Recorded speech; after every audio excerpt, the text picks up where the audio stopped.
The night I discovered my fiancé's family was planning to betray me, I was standing outside their dining room with a tray of desserts in my hands.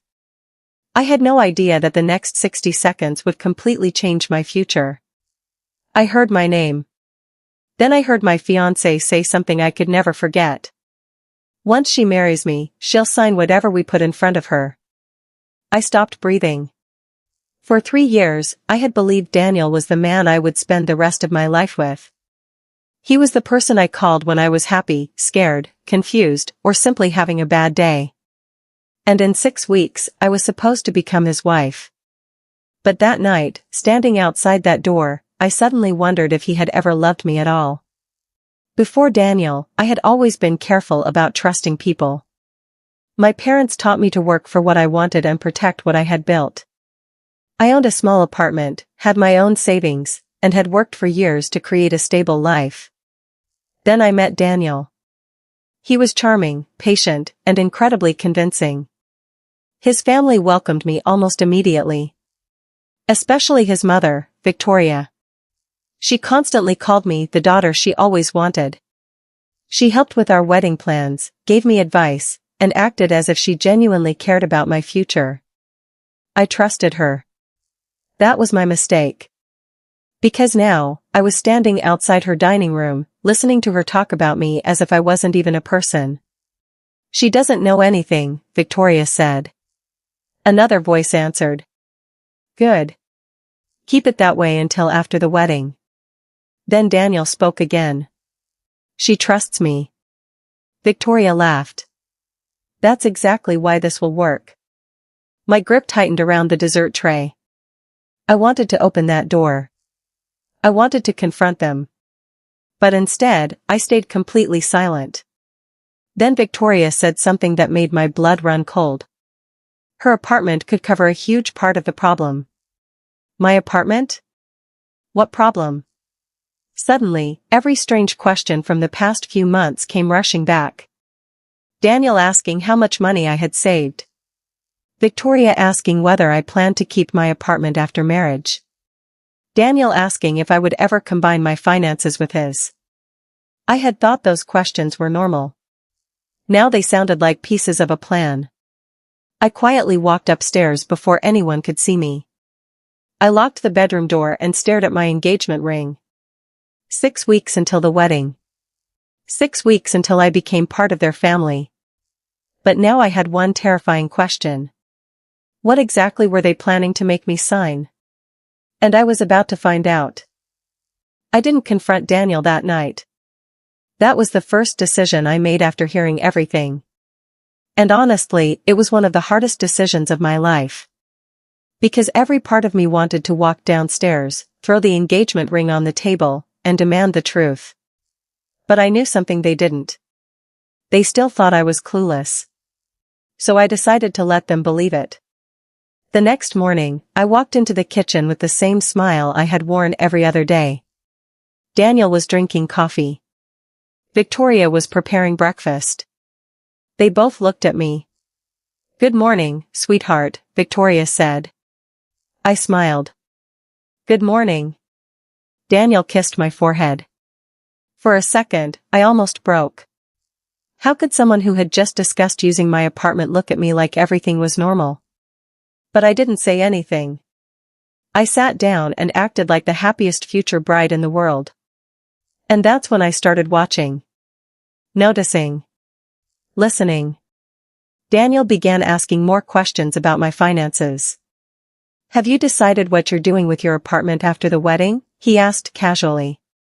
I smiled. I haven't decided yet. He looked disappointed. Then he quickly changed the subject. A few days later, Victoria brought up the same thing. You know, Emma, married couples shouldn't keep too many things separate. I laughed softly. You're probably right. Inside, I was screaming. They were testing me. Trying to find out how much I knew. So I gave them nothing. Instead, I waited until Daniel left for work. Then I went into the study. That's where I found the folder.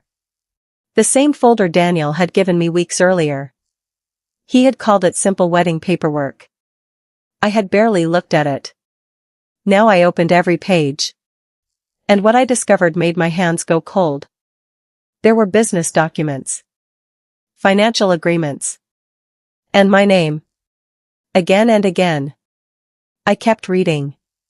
Daniel's father's company wasn't doing well. It was drowning in debt. And somehow, after the wedding, I was supposed to become responsible for part of it. But then I found something even worse.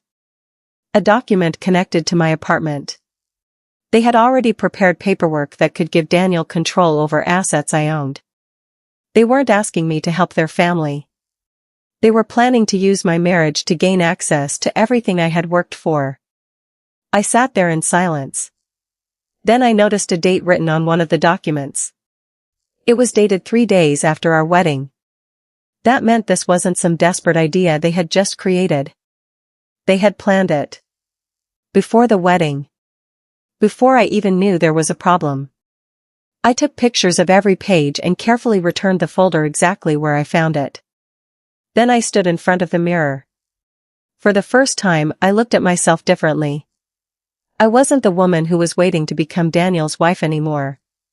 I was the woman they had underestimated. That evening, Daniel came home and smiled at me. "Everything okay?" I smiled back. "Of course." He kissed me. Then he asked, "You're still excited about our future, right?" I looked into his eyes. "More than you know." He smiled. He thought I was talking about our wedding. He had no idea what I really meant. Because from that moment on, I wasn't planning a wedding. I was planning my escape. And before I left, I was going to find out exactly how far their betrayal went. Because there was one document I hadn't found yet. And something told me that document was the real reason they needed me to say, "I do." For the next 2 weeks, I became the woman they expected me to be. I smiled. I laughed. I talked about wedding flowers and seating arrangements. I even let Daniel believe I was completely excited about our future. But behind that smile, I was preparing. I copied every document I found. I saved every message Daniel had sent me about his family's business. I kept notes about every strange conversation. And most importantly, I made sure my own finances were protected. I didn't want a dramatic confrontation. I wanted the truth. Because I had learned something important. People reveal more when they think they're winning. And Daniel's family thought they were winning. One evening, Daniel came home unusually excited. "My parents are really happy with how everything is going," he said. I smiled. "That's good." He sat beside me. "There's just one thing." I looked at him. "What?" "After the wedding, my father may need us to sign a few business papers." I pretended to be surprised. "Us?" "Yes. It's nothing serious." I smiled. "Of course." He kissed me. But the moment he walked away, my stomach turned.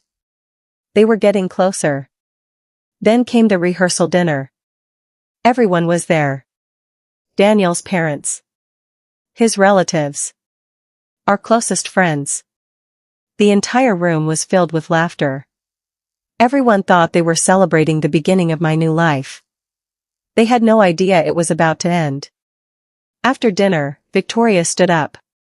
"Emma, sweetheart, there's something we'd like you to take care of before the wedding."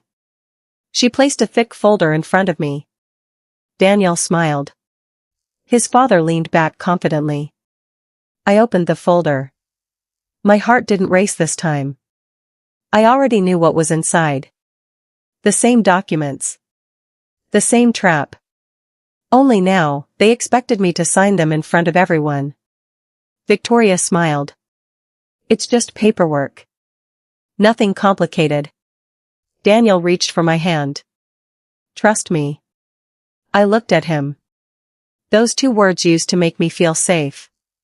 Now they made me realize exactly how much he had lied. I slowly closed the folder. "I've already read these." Daniel's smile disappeared. His father leaned forward. "You have?" Yes. I reached into my bag. Then I placed several copies of the documents on the table. I know about the business debt. Nobody moved. I know I'm being asked to take responsibility for something I never agreed to.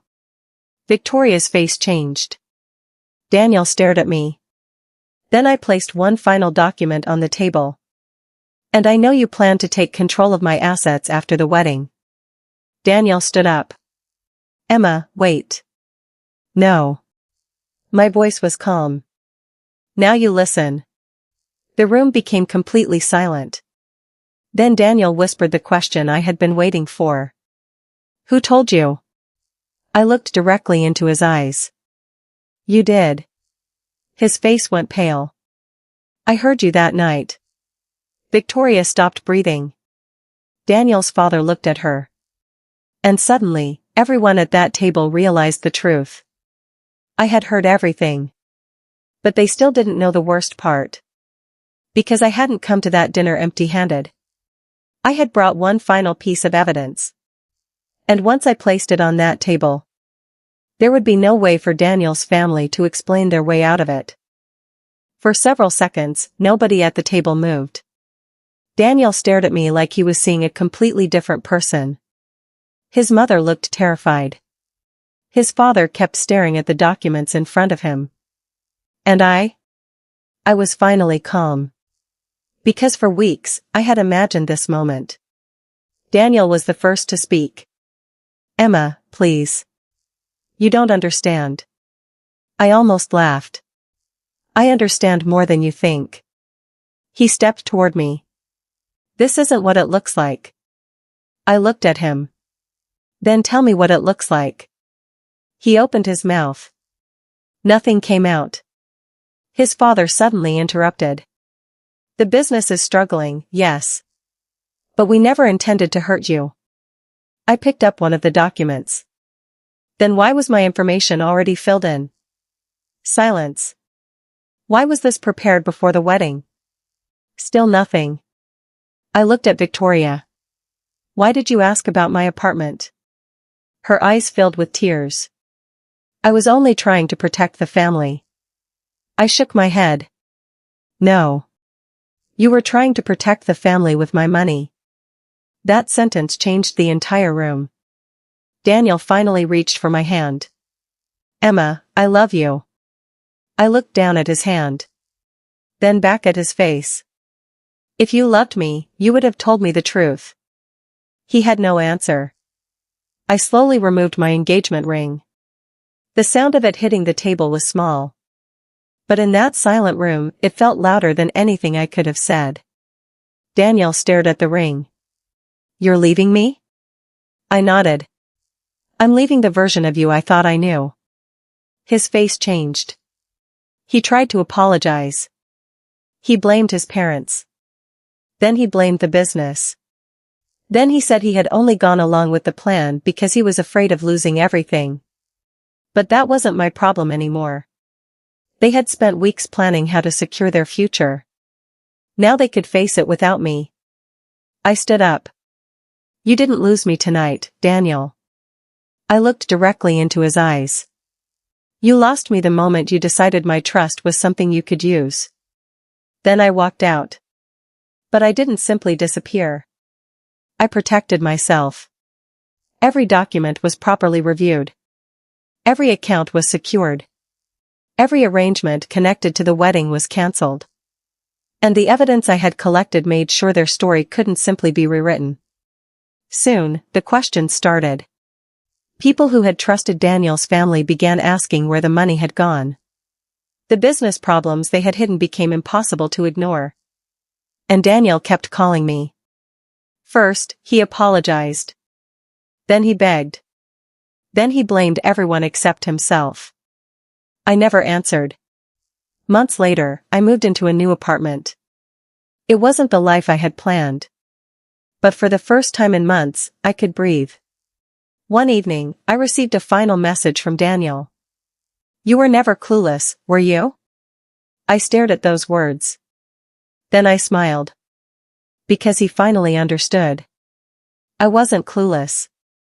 I was trusting. And they confused those two things. They thought my kindness meant weakness. They thought my silence meant ignorance. They thought loving Daniel meant I would accept anything.